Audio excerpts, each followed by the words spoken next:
대선을 30여일 앞둔 주말, 대선 후보들은 분주하게 움직이고 있습니다. 더불어민주당 이재명 후보는 이틀째 부산, 울산, 경남을 돌고 있는데요. 봉하마을에서는 국토균형발전 공약인 남부 수도권 구상을 발표했습니다. 국회 취재기자 연결해서 자세한 내용 알아보겠습니다. 박초롱 기자.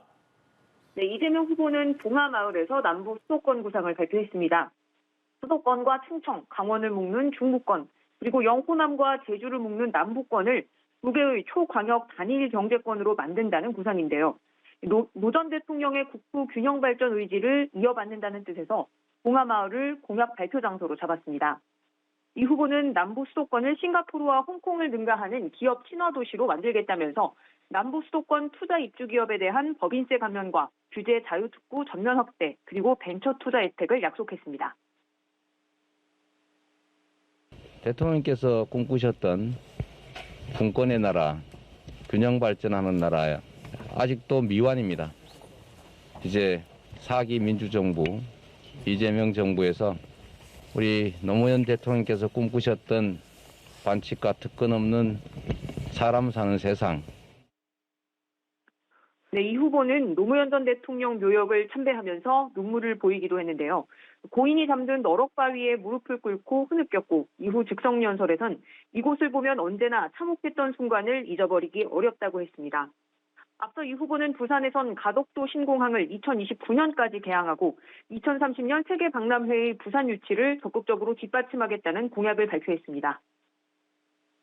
네, 국민의힘 윤석열 후보는 광주 5.18 민주묘지를 참배하고 아파트 붕괴 사고 현장을 찾았다고요? 네, 윤 후보는 5.18 민주묘지 참배로 오늘 광주 일정을 시작했습니다.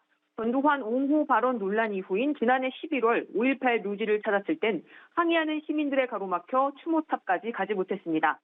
오늘은 직접 방문 때보단 비교적 차분한 분위기였지만 추모탑 앞에서 항의하는 유족과 시민들이 있어 윤 후보는 헌화와 분향은 하지 못하고 중간에 멈춰선 채 묵념해야 했습니다. 5월 정신이 자유민주주의와 국민 통합의 정신이라고 생각합니다.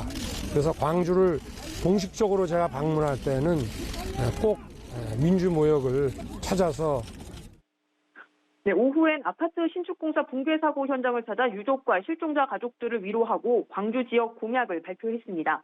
윤 후보는 AI 클러스터를 구축해 광주를 미래산업 중심지로 키우고 또 광주와 영암을 잇는 47km 구간 고속도로를 만들어 자율주행차 테스트베드 도로로 활용하겠다고 밝혔습니다.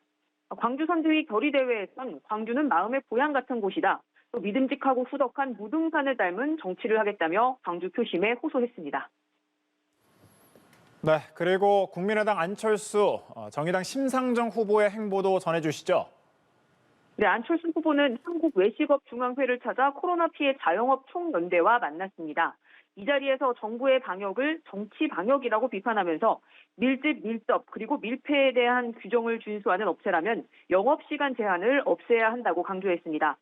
또 땜질식 추경을 하지 말고 코로나19 특별회계를 신설해 재원을 확보한 뒤 손실을 더 심각하게 입은 업종에 집중 지원하자고 밝혔습니다.